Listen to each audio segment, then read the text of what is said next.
বন্ধুরা, কিছু স্পেশাল গাছের স্পেশাল কেয়ার নিয়ে আজকে আপনাদেরকে বলবো। আমার সামনে এখন এই মুহূর্তে যে গাছটা দেখতে পাচ্ছেন, গোল্ডেন পাতার গাছ, এই গাছটা হচ্ছে অ্যালবিনো হোয়াইট, বা এটাকে গোল্ডেন অ্যালবিনো হোয়াইটও অনেকে বলেন। দেখুন, এর পাতাগুলো অত্যন্ত সুন্দর, এবং সবথেকে ইম্পর্ট্যান্ট একটা বিষয় এখন আপনাদের বলতে চলেছি। এই গাছটা কিন্তু গত বছর থেকে আমরা এনেছিলাম। এই গাছটা এইখানে রয়েছে কিন্তু টোটালটাই শেডে।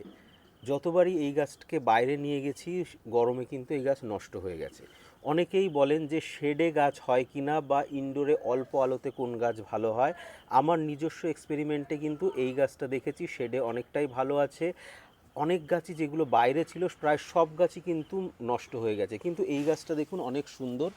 এইবার এই গাছটাকে পাতা এরকম সুন্দর রাখতে গেলে স্পেশাল কিছু কেয়ার টিপস আমাদেরকে ফলো করতে হবে।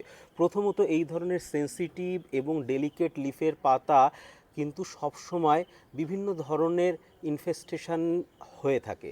তার মধ্যে সবথেকে বড় যে জিনিসটা, যখন কোনো গাছ ইনডোরে থাকে বা সেমি শেডেড এরিয়ায় থাকে, সেখানে মাইটসের উপদ্রব সর্বাধিক। সেখানে সুপারসোনাটা কাকা ইন্টারপ্রিট অন্তত উইকলি একবার ব্যবহার করা চাই।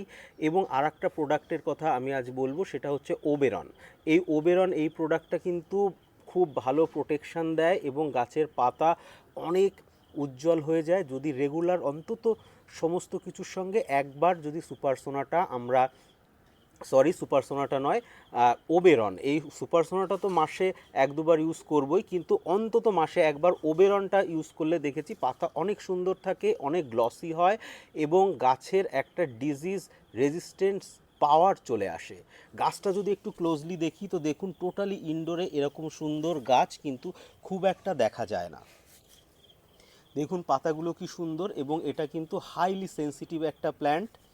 এ গাছ কিন্তু অতিরিক্ত রোদও যেমন সহ্য করতে পারবে না, বৃষ্টিও সহ্য করতে পারে না।